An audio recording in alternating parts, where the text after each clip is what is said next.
Shalom adik-adik, bersama dengan kakak Apendiko Abujandiko. Hari ini kita akan bicara tentang pohon ara sebagai pelajaran tentang kehidupan kita. Markus 11 ayat 24 berkata seperti ini. Aku berkata kepadamu, apa saja yang kamu doakan, percayalah kamu telah menerimanya, maka hal itu akan diberikan kepadamu. Nah, Markus 11 ini kalau kita lihat cerita dalam perikop di Markus ini, sebelumnya ceritanya bercerita mengenai pohon ara yang dikutuk Tuhan, dan kemudian murid-murid memanggil Tuhan, lihatlah guru, pohon ara yang kamu kutuk itu telah kering, bahkan sampai ke akar-akarnya. Dan kalau kita pelajari adik-adik semuanya, Yesus sering kali memberikan gambaran dan mengambil cerita dari pohon ara. Di Matius, Markus, Lukas ada. Jadi artinya Injil sinopsis mencatat buah dan pohon ara ini sebagai satu bentuk dan contoh pengajaran. Markus pasal 11 ayat 24 tadi, Yesus memberi pelajaran tentang berdoa. Apa saja yang kamu doakan, percayalah kamu telah menerimanya. Nah, adik-adik semuanya, ini sedikit berbeda dengan orang-orang yang berdoa dan menganggap semoga atau mudah-mudahan kita menerima. Tuhan Yesus tidak ingin kita punya iman seperti itu. Iman yang tidak kuat, iman yang seolah-olah tidak ada kepastian dalam doa. Doa ada kepastian.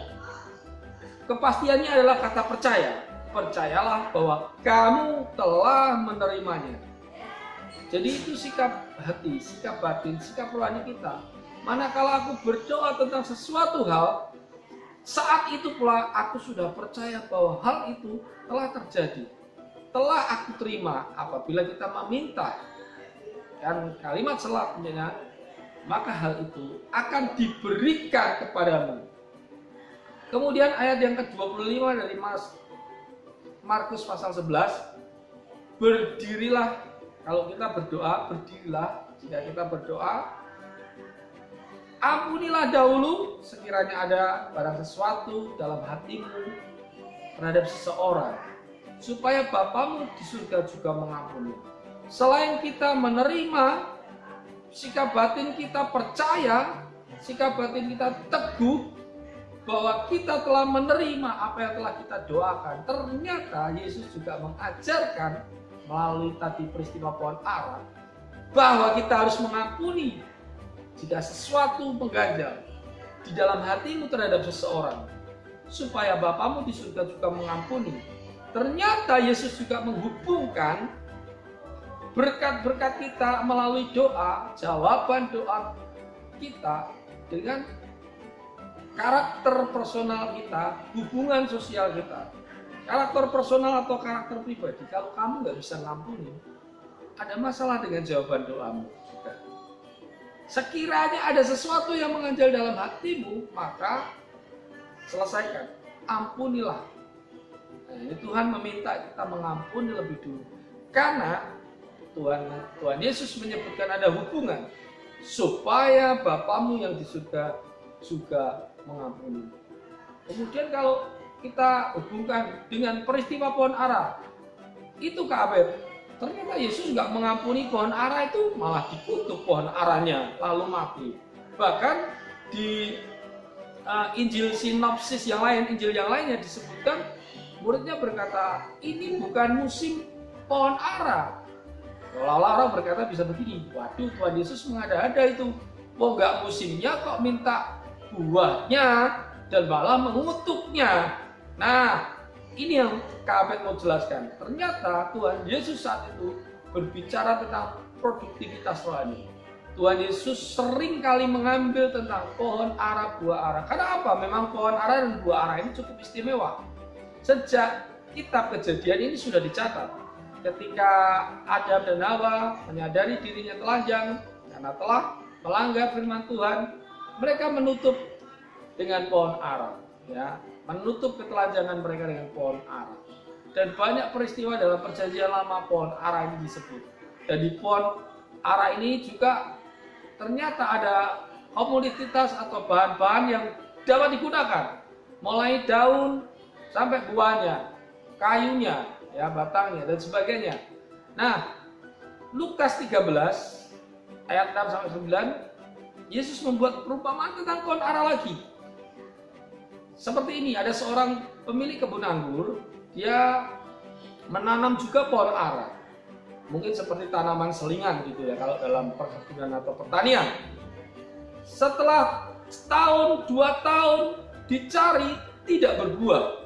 Pada tahun ketiga, pemilik anggur ini mencari buah ara, tidak berbuah lagi.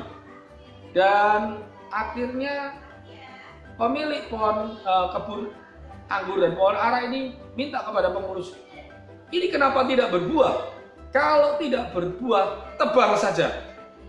Kemudian pengurusnya berkata, tunggu, aku akan cangkul tangannya, beri pupuk, tunggu 1 tahun lagi. Tetapi kalau tidak berbuah, tebanglah. Nah, ini bicara tentang produktivitas.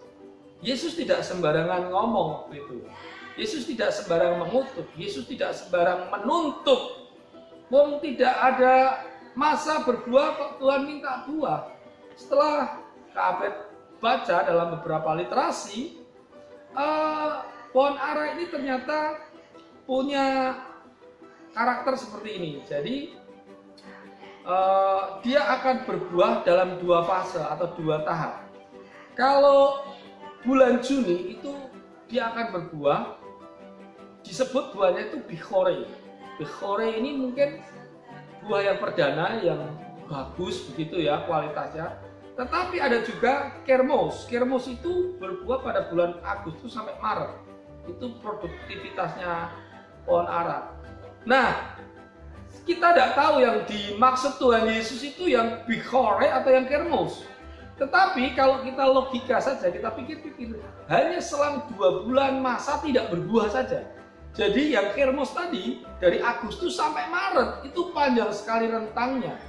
Saya berpikir kalau saja Yesus mintanya pada bulan sebelum Maret, misalnya Januari, Februari, atau Maret, April sebelum Maret, April.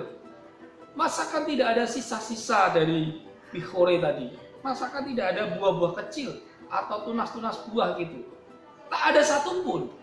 Jadi adik-adik semuanya, teman-teman semuanya, Yesus tidak sekedar menuntut atau mengkutuk pohon ara, bahkan dikutuknya itu sampai ke akar-akarnya sampai kering.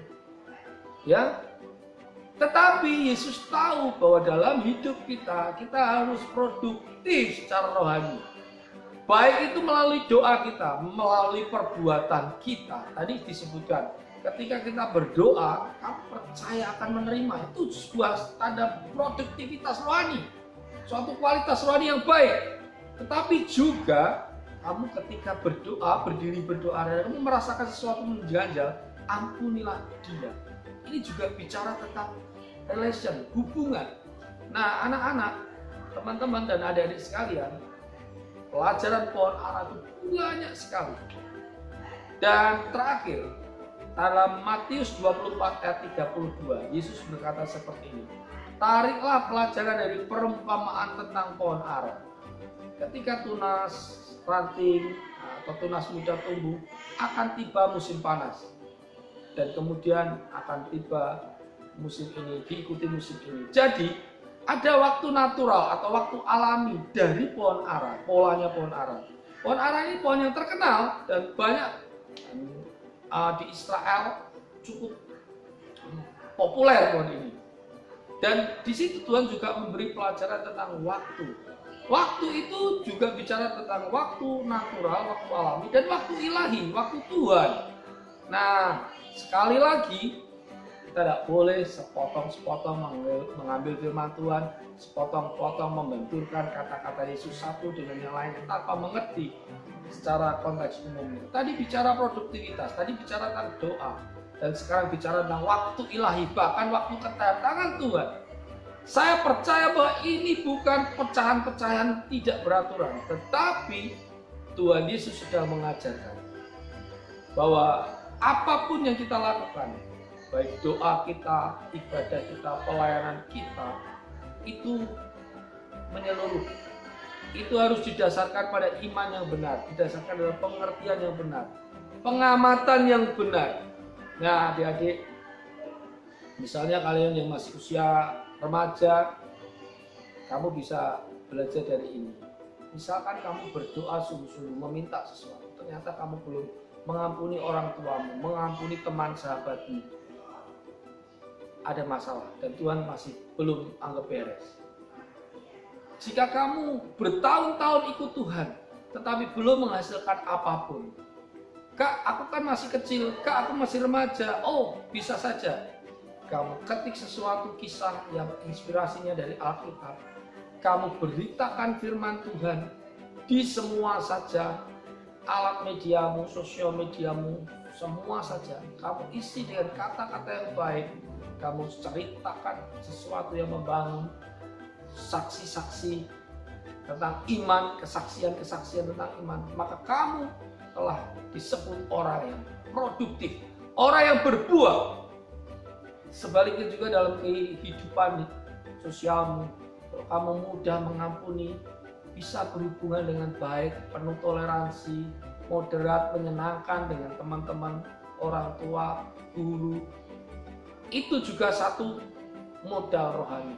Itu disebut kamu telah berbuah. Apa saja yang kamu percaya dan kamu doakan, kamu telah menerimanya. Sebetulnya ini sikap iman yang luar biasa. Kita tidak lagi menunggu-nunggu. Hati kita telah mengatakan, aku percaya, aku telah menerimanya. Bahkan di dalam kitab Matius 21 tentang doa dan tentang pohon ara itu, jika kamu percaya dalam doamu, gunung ini akan berpindah ke sana. Dan tidak ragu-ragu, maka akan berpindah. Kagum dan Kabed ini juga, waduh, masa akan ada gunung yang pindah? Sebetulnya bisa iya, bisa tidak sih. Ya, terlalu panjang untuk sesi ini Kagum menceritakan, ikuti saja sesi berikutnya. Tetapi yang saya mau katakan, doa itu mengandung kepastian rohani. Doa itu mengandung kebenaran. Doa itu juga mengandung efek yang memerdekakan. Jika kita mengalami ganjalan, jika kita mengalami sesuatu himpitan masalah dengan hati kita, oleh karena hubungan sesama pun Tuhan minta itu diselesaikan. Apalagi hubungan kita dengan Tuhan. Jadi doa bukan ritual saja. Doa bukan sekedar kebiasaan, kewajiban agamawi saja. Tetapi doa bicara tentang sesuatu yang lebih luas. Disebut juga doa itu sebagai hal yang produktif. Bahkan Tuhan Yesus bicara tentang buah pohon ara. Dia butuh produksi buahnya. Nah, kalau kita punya bisnis, kita punya studi, doakan itu. Untuk itu menjadi produktif. Dan boleh minta. Tuhan Yesus sangat cerdas. Ada waktu rohani, ada waktu ilahi, dan ada waktu natural, waktu alamiah.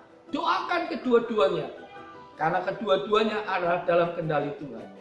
Maka teman-teman, adik-adik, sahabat-sahabatku, belajarlah dari pohon ara. Dan percayalah, Tuhan adalah Tuhan yang sanggup menyediakan segala sesuatu. Percayalah manakala kamu memintanya, kamu akan menerimanya.